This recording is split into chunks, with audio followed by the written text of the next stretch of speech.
In the middle of the vast sun-scorched California desert, there's a lake so massive it's nearly twice the size of Lake Tahoe. It's a body of water so grand that people call it a sea. But here's the thing, it shouldn't be here at all. This is the story of the Salton Sea. It's California's largest lake, but it's entirely artificial. More than that, it was a colossal accident. A beautiful, 350-square-mile toxic lake that's slowly unraveling the environment around it. What began as the biggest engineering mistake in American history was transformed into a desert paradise, only to become a full-blown environmental and health crisis. This is a story about how our shortcuts and assumptions can have consequences that last for centuries. So stick around until the end, because the lessons from the Salton Sea affect us all. Our story starts in 1905. Back then, the California Development Company had a big idea. They wanted to make the dry, fertile soil of the Imperial Valley bloom. To do that, they needed to bring water from the powerful Colorado River to the valley for irrigation. Their plan was ambitious, and frankly, a little overconfident. They cut a canal directly from the river, straight through the Mexican border. They thought they could control one of America's most wild and powerful rivers using nothing more than wooden headgates and a whole lot of hope. They were catastrophically wrong. In February of 1905, after heavy rains, the Colorado River burst through their flimsy controls. For the next 16 months, the entire flow of the river, every single drop of it, poured unchecked into an ancient, dry basin known as the Salton Sea. Panicked engineers tried everything to stop it. They threw up rock barriers, dumped entire railroad cars full of boulders into the breach, and even used concrete. But nothing worked. The river just carved deeper and wider channels every day, pulling more water in, flowing faster and faster. Entire towns were swallowed by the floodwaters. The Salton Sea, which sat 270 feet below sea level and was completely bone dry, began to fill at an astonishing rate.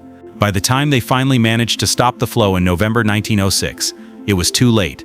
They had accidentally created an inland sea, 45 miles long and 15 miles wide. But here's the fascinating thing about accidents in the desert.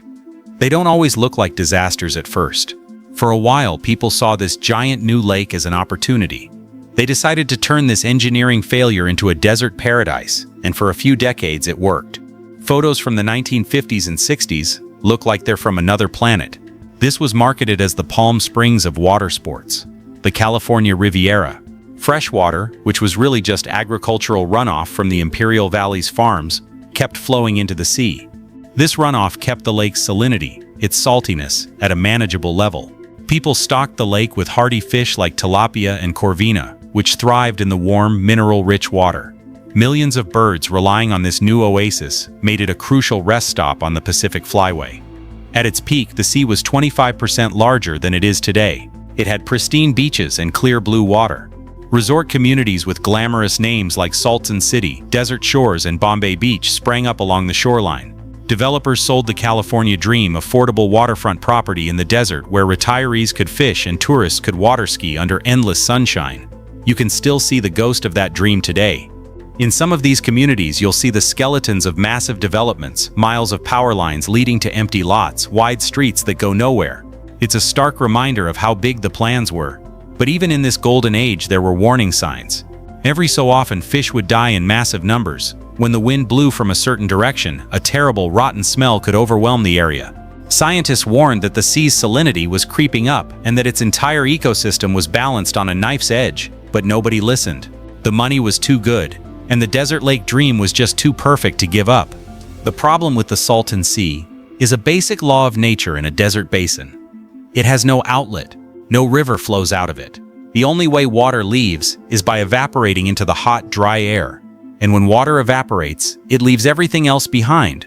For over 120 years, agricultural runoff has been flowing into this closed basin. That runoff isn't just water. It's carrying fertilizers, pesticides, and most of all, salt. Lots and lots of salt.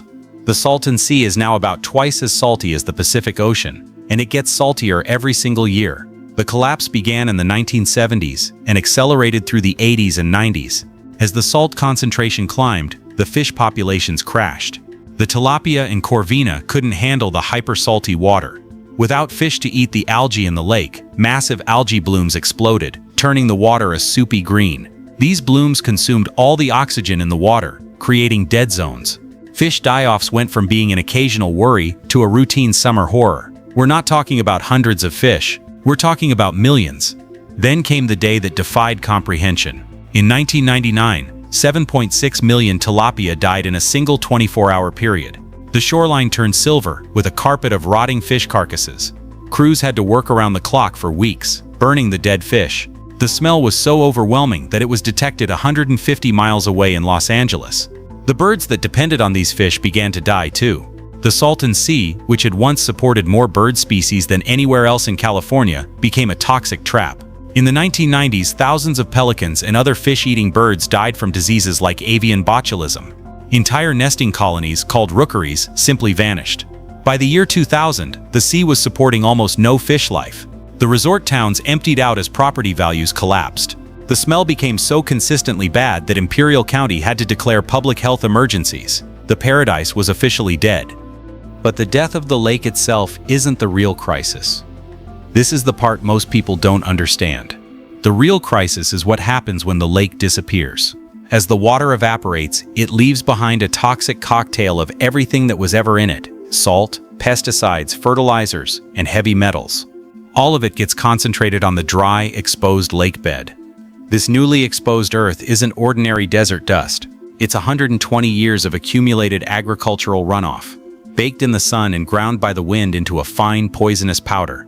The particles are so small they can penetrate deep into human lungs. The Salton Sea lake bed is now one of the largest sources of hazardous airborne dust in the United States, and it's all becoming airborne. Every single day the sea shrinks a little more, exposing another patch of contaminated sediment to the desert wind. The result is an environmental health crisis affecting over 3 million people across Southern California. Children in nearby communities have asthma rates nearly 3 times the national average. Emergency room visits for breathing problems spike every time the winds whip up the dust. The air quality in the Imperial Valley regularly exceeds federal safety standards. And it's not from cars or factories. It's from a lake that's slowly turning into a toxic dust bowl. The irony is absolutely devastating. The same agricultural productivity that made the Imperial Valley an economic powerhouse is now poisoning the air that the farm workers and their families have to breathe. This is where the environmental consequences of our water choices become starkly human consequences. The communities most affected by this toxic dust are among California's poorest and most politically powerless. These are predominantly Latino farm worker communities. They don't have the resources to just move away. They often don't have air conditioning to seal their homes against the contaminated air, and many don't have the health insurance to deal with the chronic respiratory problems the dust causes. If you walk through the mobile home parks near the sea, you'll see the quiet, desperate adaptations people make when they can't escape an environmental disaster. Families monitor the mountains in the distance. If you can't see them clearly through the haze, you know it's a bad air day, and the kids have to stay inside. Meanwhile, the fresh water that could help stabilize the sea, the water that used to flow in as runoff, is increasingly being diverted to wealthier, thirstier coastal cities like Los Angeles and San Diego. Their water rights are protected by law and political power. So the people who contribute least to the problem are suffering the most from its effects, while those with the most resources insulate themselves from the consequences. But this story has a strange and unexpected twist, one that shows just how complex nature can be. Remember the tiny ancient pupfish from our other videos? These incredible little fish survive in conditions that would kill almost anything else. Well, the Salton Sea, despite being a toxic wasteland for most species, has accidentally become a crucial refuge for the endangered desert pupfish. As natural desert springs dry up and agricultural development destroys their historic habitat, these tough little fish have found sanctuary in the hypersaline ponds and canals around the edges of the Salton Sea. They're literally thriving in water that's too salty and too polluted for any other fish. It's a total conservation paradox, an environmental disaster that is, by pure accident, saving an endangered species. The same extreme conditions that are destroying everything else have created the perfect habitat for one of North America's most specialized fish.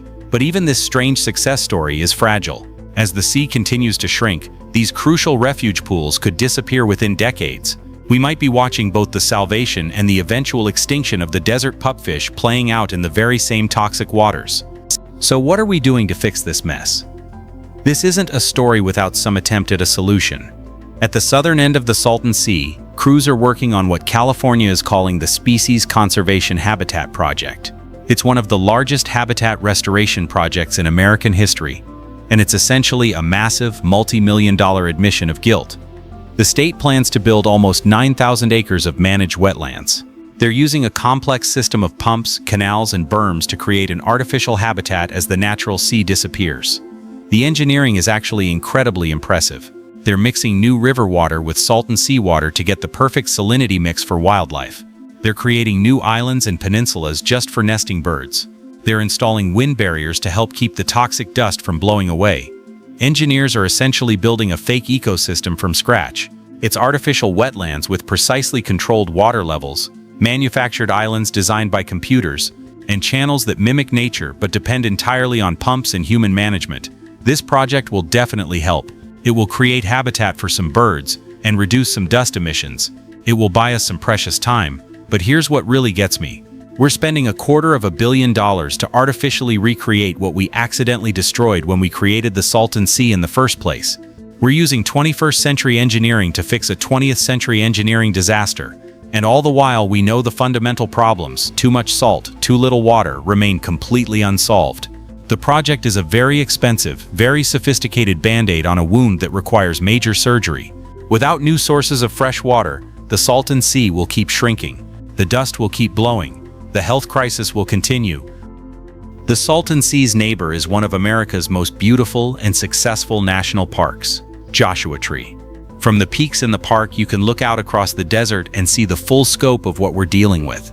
You're not just looking at two different landscapes, you're seeing two possible futures for the American West, a stark choice between two very different paths. Joshua Tree National Park represents everything we did right. It's a vision of preservation and humility. We recognize the inherent value of this unique landscape and set aside 800,000 acres of spectacular desert, protecting its twisted rock formations and Dr. Seuss-like trees before large-scale development could forever alter it. We created thoughtful visitor infrastructure that lets millions of people experience its profound beauty and silence without loving it to death. We've maintained vast wilderness areas where bighorn sheep, coyotes, and complex desert ecosystems can function exactly as they have for thousands of years, largely free from our interference. It stands as a testament to the idea that some places are too precious to develop, that their greatest value lies in simply being left to exist. But Joshua Tree also shows us, with painful clarity, just how fragile that success really is.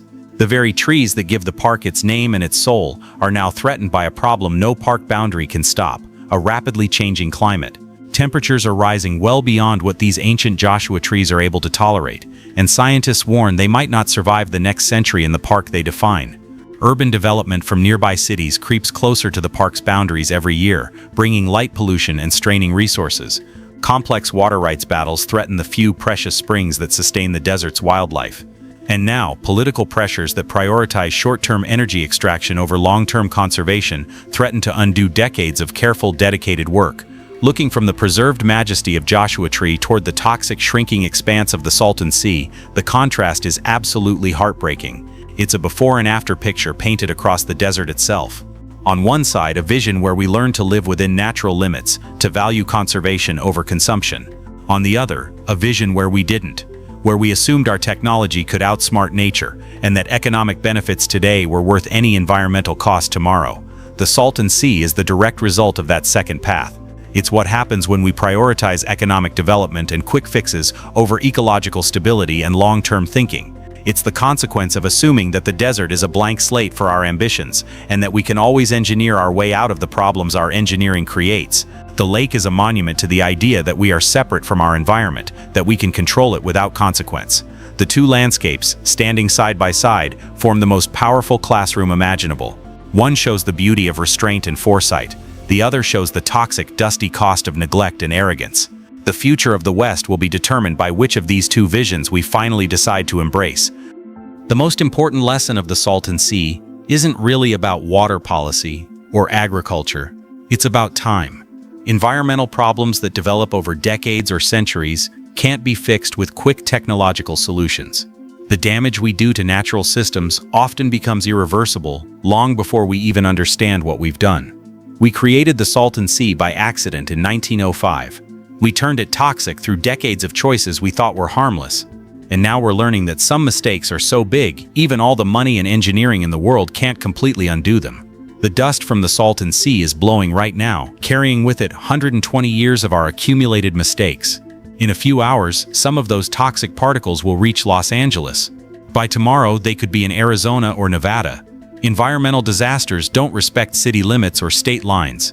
The question today isn't just whether we can fix the Salton Sea. It's whether we can learn from it before we create the next one. As the sun sets over the desert, casting long shadows across both the preserved wilderness of Joshua Tree and the toxic wasteland of the Salton Sea, we're standing at a crossroads. We can choose to protect the natural systems we still have, to think about the long-term consequences of our actions, or we can keep making the same short-sighted mistakes, creating more beautiful disasters in other places. The choice is still ours to make, but the time to make it is running out, one evaporated acre at a time. Let the Salton Sea be our warning. Let's learn from this beautiful mistake before it's too late. If you enjoyed stories like this, don't forget to subscribe and check out our other videos. We'll see you in the next one.